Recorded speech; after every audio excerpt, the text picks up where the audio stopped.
അവസാനമായി രഞ്ജിത ഗോപകുമാറിനെ സലാലയിൽ നിന്നും കൂട്ടുകാർ യാത്രയാക്കിയത് ഇങ്ങനെയാണ്. ബ്രിട്ടനിൽ ജോലി കിട്ടിപ്പോകുമ്പോൾ 2024 ജൂലൈ 10-ന് 10 വർഷത്തോളം സലാലയിലെ സുൽത്താൻ കാബൂസ് ആശുപത്രിയിൽ സ്റ്റാഫ് നഴ്സായിരുന്നു രഞ്ജിത. ചേച്ചി എപ്പോഴും ജോലി എന്ന് പറഞ്ഞിട്ടുണ്ടെങ്കിൽ ചേച്ചി ഭയങ്കര കൂളായിരുന്നു. ഇപ്പൊ എത്ര തിരക്കാണെങ്കിലും എന്താണെങ്കിലും ചേച്ചി കൂളായിരുന്നു. നമ്മുടെ കൂടെ ചേച്ചിയുടെ കൂടെ ഡ്യൂട്ടി ചെയ്യാൻ തന്നെ നമുക്ക് ഭയങ്കര ഒരു ഇഷ്ടമായിരുന്നു. പിന്നെ അത് മാത്രമല്ല എൻ്റെ എല്ലാമായിരുന്നു. ഞാൻ ഇപ്പം ഈ ഒരു നിൽക്കുന്നുണ്ടെങ്കിൽ ഇപ്പോൾ ഒരു കാരണക്കാരി ചേച്ചിയാണ്. പുള്ളിക്കാരി വെക്കേറ്റ് ചെയ്തതിനു ശേഷം ഞാനാണ് ഇവിടെ താമസിക്കുന്നത്. പുള്ളിക്കാരുടെ ഓർമ്മകൾ കുറേ ഉണ്ട്. പുള്ളിക്കാരുടെ ഫോട്ടോസും കാര്യങ്ങളെല്ലാം ഇവിടെ വെച്ചിട്ടാണ് വരുന്നത്. ഈ ഫ്ലാറ്റിലാണ് രഞ്ജിത ഞങ്ങളൊപ്പം കൂടെ ഉണ്ടായിരുന്നത്. കോവിഡിൻ്റെ സമയത്ത് രഞ്ജിത 2-3 വർഷം ജോലി ചെയ്തിട്ടുണ്ട്. ഞാൻ കോവിഡിൻ്റെ സമയത്ത് ചെല്ലുമ്പോൾ എന്നെയും ഒത്തിരി സഹായിച്ചിട്ടുണ്ട്. വേറെ വാർഡിൽ ചെന്നത് 2014 ഒമാൻ ആരോഗ്യ മന്ത്രാലയത്തിന് കീഴിൽ സ്റ്റാഫ് നഴ്സായി രഞ്ജിത എത്തിയത്.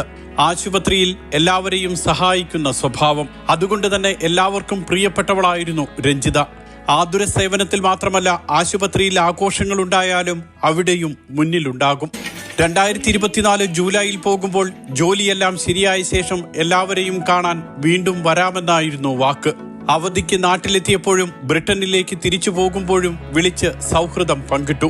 കത്തിയമർന്ന വിമാനത്തിലെ തീനാളങ്ങളെക്കാൾ ചൂടുണ്ട് രഞ്ജിത ഗോപകുമാർ ഇനി കൂടെയില്ലെന്ന് അറിഞ്ഞപ്പോഴുള്ള ഈ കണ്ണീരിന്. Mathrubhumi news, Muscat.